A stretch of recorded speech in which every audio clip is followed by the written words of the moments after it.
Hi, this is Jordan Moorhead with the Moorhead team. Just wanted to talk to you about the home buying process in Austin, Texas today. So I know it can seem really daunting. It can seem a little complex. It's not. That's why you hire professionals like us to help you with this process. But really quick here, we're just going to go over this. So when you get into the buying process, you're familiar with everything and can go through it without any hassles. So it's typically going to take you 3 to 6 months, and it's typically going to take losing 3 to 5 offers. So that's important to understand. You're going to lose offers a lot of times when you're putting offers on houses. There's either going to be multiple offers and somebody's going to beat you out. Maybe you bid above what the house was listed at, or you're going to put an offer in and the seller's just going to say no, and the price is not going to make sense for you any higher than your offer. That's totally fine. It's completely fine to lose offers. Just get used to that and try to get your head around that you're going to put an offer in and you're going to lose it. Now, this is a lot harder than it sounds because you become emotionally attached to these houses, even if they are investment properties. I myself am an investor. Every property I've ever put an offer on that I've walked through, I've become emotionally attached to in some way or another. Maybe it's not a huge emotional attachment. Maybe it's not the end of the world if I don't get it, but you're still going to have some small emotional attachment. So you might put in an offer and you might lose it. You might say, okay, I'm done with this. I don't want anything to do with buying a house. It's just part of the process though. You're going to have emotions when you go through this process. You can buy if you need to sell first, but it's a lot easier to sell first and find short-term housing. I know of tons of affordable, flexible housing that you can get into for a few months at a time and have just complete flexibility to leave whenever you want. Obviously, you're going to have to give a month's notice to get out, but totally possible. So the home buying process, this might seem like it's just self-explanatory. You need to see houses, so you're going to need to see quite a few houses, and you're going to need to put offers on houses, and you're not going to need too much more than that to get your contract signed. You're looking at houses, you're deciding what you want, you're putting offers on houses, but this is a laborious process. So get in for the long haul and understand that it's not just going to be a right away, you find your dream home and you click buy. It's not like Amazon. You're out there hunting, you're out there fighting, you've got great realtors at your back making sure that you're being represented right, but it's a process. So get into the process. It's absolutely worth it. So real quick, just want to talk about what an offer looks like. An offer is more than just the price. Of course, the price is the biggest piece of it. Most people, most sellers are looking at how much money can I make. But there's lots of other motivations as a seller. You don't know what those are until you have your agent reach out to the seller's agent and say, hey, what can we do to make our offer strong? Do they need some sort of lease back? Do they need to be done with this quickly? They need us to take all the stuff out of the house. They need us to deal with the tenants that are in the house. There's so many ways you can make an offer stronger than just price. I'm just going to talk about a few aspects of an offer here today. The obviously first thing is price. The next thing is you need to put down earnest money. This is like your security deposit to hold the house until you buy it. Now, earnest money is different than option fee or option money you will also have to put down in the way that it's always refundable. Earnest money, if you follow the terms of the contract, is always refundable. You're always going to get it back. So if you back out during your option period, you say, I don't want this house, I found the furnace is old and I can't deal with that, you get your earnest money back.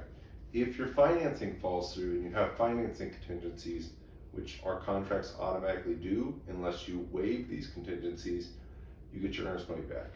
It's really, really easy to get your earnest money back. So remember that as long as you follow the terms of the contract, you're covered there. On earnest money, 1 to 2% is pretty typical in this market right now here in Austin. The higher the better. So if you're buying a place that's $300,000 and you put down $10,000 in earnest money, that's almost 3.5% earnest money. That looks really strong to a seller. That's going to be really attractive. It says, man, this guy is serious. They want to buy this house. They're going to do whatever they need to do to buy this house, including putting large earnest money. Sellers don't necessarily always think about the fact that earnest money is easily refundable, but if you put your foot forward and it's a strong way, you're going to be really happy there with earnest money. I put strong earnest money on all the properties. I put at least 2% when I buy a property. Again, it's refundable as long as you follow the terms of the contract. Your option fee, this money is never refundable. Once you give this to the seller, once you have your contract accepted, this is never refundable. Strong option fee or a reasonable option fee is $300 to $500. Of course, the higher you go, the more attractive it is. If I'm a seller and I know that I'm going to get to keep their $1,500 option fee, no matter what, I might be more inclined to go with that offer over a higher offer with a lower option fee. I might say, hey, these people are at $300 and they have a $1,000 option fee. These people are at $310, but they have a $500 option, maybe $315, maybe even $320. I know no matter what with this guy, I'm going to get to keep this $1,500 option fee, and they're more serious and more likely to not back out due to small issues because they put so much money on the line. If they put $1,500 on the line, they're not going to come and say, well, I need grounded outlets. Well, I need this window fixed. I need that fixed. They might say it, but as a seller, I know I can say, hey, I don't want to do that. And they're probably going to take it and walk. But again, strong option fees, really strong. Remember, you never get this money back. Your option period. This is the period of time that you have an unrestricted right to cancel. You can cancel for any reason in Texas during your option period because you've paid this option fee. You gave the seller this money for this right. We're doing a lot of 3 to 5 day option periods right now. Again, we're talking 2021 right now. They've been longer than that before. They might go longer than that again, but that's where we're having success right now. It's 3 to 5 day option periods. If you know you can get your inspector in there day 1 or day 2, a 3-day option period is no problem. That might seem scary, but what we do to get around that is set up the inspector beforehand, and then we're set. Maybe we get the inspector in there day 1. We get the report back in the evening on day 1. We have a whole day plus the next business day to negotiate. Plenty of time. The next part of the contract that you're going to want to pay attention to is closing date. Closing date. Typically, you want to do this as fast as possible, but this is not always the case. Remember, you're talking to the seller's agent before you put in this offer. Maybe the seller needs a lease back, or maybe they need a longer closing date to get all their stuff together. You don't want to say, hey, I'll buy it in 2 weeks when it doesn't matter to them at all. Maybe they want 60 days. Maybe they want 45 days, maybe 30 days. Maybe they want 30 days and then a 2-month lease back after that. This is all stuff you need to find out before you write an offer, because what might sound attractive to you, you're saying, oh, I'm getting it done as fast as possible, doesn't sound attractive to them at all.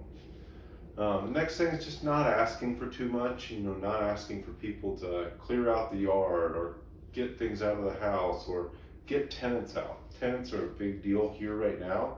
In 2021, people are really nervous to get tenants out of the house. If you can say, hey, don't worry about it, I'll handle it after I close, you're light years ahead of everybody else.